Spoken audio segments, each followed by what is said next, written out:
Witches. So I wanted to start today's video by saying Merry Christmas to all of my Christian witches who do watch. I want to validate you guys, and I hope you have a fantastic day.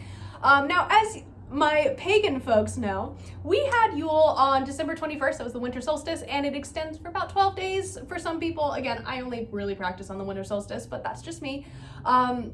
And this is really close to Christmas time. So naturally, we can kind of draw a correlation between Christmas and Yule. And there's a lot of symbolism, like we talked about previously, with Santa Claus that, you know, is associated with Christmas but has pagan origins. So today I really want to talk about some of the pagan origins of Christmas. Now, prior to the advent of Christianity and the rise in its popularity, we already had existing traditions of celebrating Yule and celebrating midwinter. So there was already this kind of this culture or tradition of having these lavish feasts. And you're like, I'm sure you're saying, like, what do you mean we had feasts in the winter? What are you talking about? So for many people, actually, they would slaughter animals in the winter in order to ensure that the family would survive, and also so they wouldn't have to continue to feed the animal in the wintertime, because that was costly. It's not like they had a refrigerator, or like they couldn't just go down to the feed store to get like deer corn or whatever.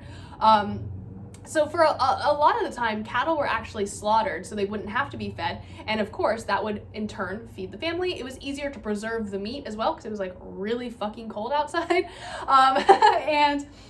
So it was just kind of like one of those things that made sense. And as Christianity kind of came about in the early years of it, the birth of Jesus actually wasn't really celebrated. The main holiday for Christians was Easter, which is of course the holiday that celebrates, I guess is not the right word, but like recognizes the sacrifice that Jesus made by being crucified for the sins of human beings, right? So as Christianity rose in popularity, they obviously wanted to convert pagans to their religion in order to like save their souls or what have you. It also had a lot of political and other like undertones, of course, as everything does. But the church, more specifically the Pope, in an effort to convert more pagans into Christians, the Pope decided that Christmas, or the celebration of the birth of Jesus Christ, would be on December 25th in order to encourage those who were celebrating Saturnalia, which we had a whole video about, to convert to Christianity and still kind of retain some of their traditions. The Saturnalia had a whole like week of celebrations. So yeah, I think that the reason that December 25th was actually picked is not because Jesus was born in December, but it was actually because people already had a lot of really like some of the most lavish and elaborate and indulgent traditions associated with that time. So feasting, partying, all sorts of good stuff. And of course, if you are a Christian, you want to celebrate the birth of your Savior in an equally lavish way. So I think it kind of goes both ways. Okay, so hopefully that kind of explains why we actually have Christmas on December 25th. Historians and archaeologists have discovered, I suppose, that censuses usually took place in the springtime. So if you guys know the story of Christ, so the reason that Mary and Joseph were going to Bethlehem was to take part in the census, which is why Jesus is Jesus of Nazareth, not Jesus of Bethlehem necessarily. So I hope that makes sense. But that usually took place in the spring, meaning Jesus probably wasn't born in December, but it's okay. Christmas is Christmas, it's fine. So now that we've discussed the pagan origins behind the date of Christmas, let's talk about some of the symbolism associated with the holiday. The first thing I wanted to talk about are Christmas trees. So in the olden days, people would decorate evergreen trees with all sorts of like metal trinkets, decorations, stuff like that. So that's really where we get that tradition of decorating trees. So this happened a lot, not only in Saturnalia, but in some Yule practices as well.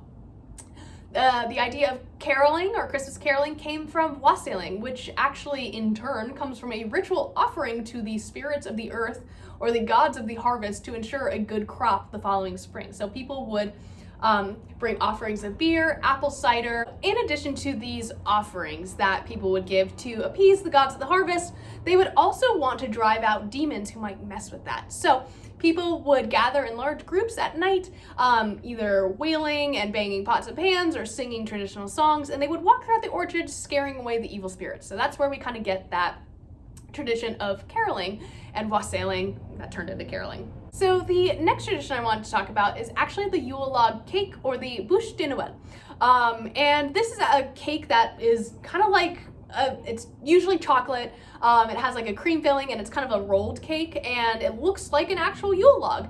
And this is based off of the tradition of burning a Yule log during midwinter. So, depending on your tradition, either a large bonfire was held, but if you are coming from a specifically Norse pagan background, they would often like fell a tree and burn that tree a little bit every single night for the 12 nights of Yule, to light up midwinter and to light up the night. So this idea of having a cake that's based off of it, that is kind of traditionally associated with like Christmas time now, actually has its origins in Norse paganism and practices that really incorporated the Yule log. And it's actually something that a lot of like neo-pagans like myself today make as well. So I make a Yule log cake pretty much every Yule. Yesterday, if you didn't catch my live stream, oh my gosh, I had a massive like sciatica flare yesterday, so I was going to make one, but I didn't get to. I'm hoping I can in the next couple days. Next thing I want to mention was the gift-giving figures that we see associated with Yule. So, and Christmas, I should say, sorry. But we see figures like Santa Claus, and we talked about him a little bit yesterday, and how he specifically originates from this idea of not only Saint Nicholas, but also the pagan figure of Odin. Now, you also have other similar figures in other pagan traditions, such as Frau Holle as La Befana. Those two were actually gift-giving female figures. So I do encourage you to look into them further. They are more associated with like Germanic and Italian paganism. So if that is something that you are called to, I totally think you should look into it.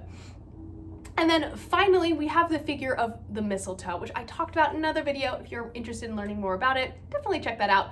But these are seen, this plant is seen as sacred by both the Norse pagans and also by Druids. So this really has kind of that plant really is associated with paganism, but also is used in a lot of Christian like decor, and I think that's really because it was tied to the winter solstice, and you can see Christmas and the winter solstice, they were really, the lines are blurred there in some ways, I think. So I hope this was entertaining and informative. I hope you guys are all having a wonderful Christmas if you are practicing. And if you're not, I hope you're having a wonderful Yule or just a great day, whatever works for you.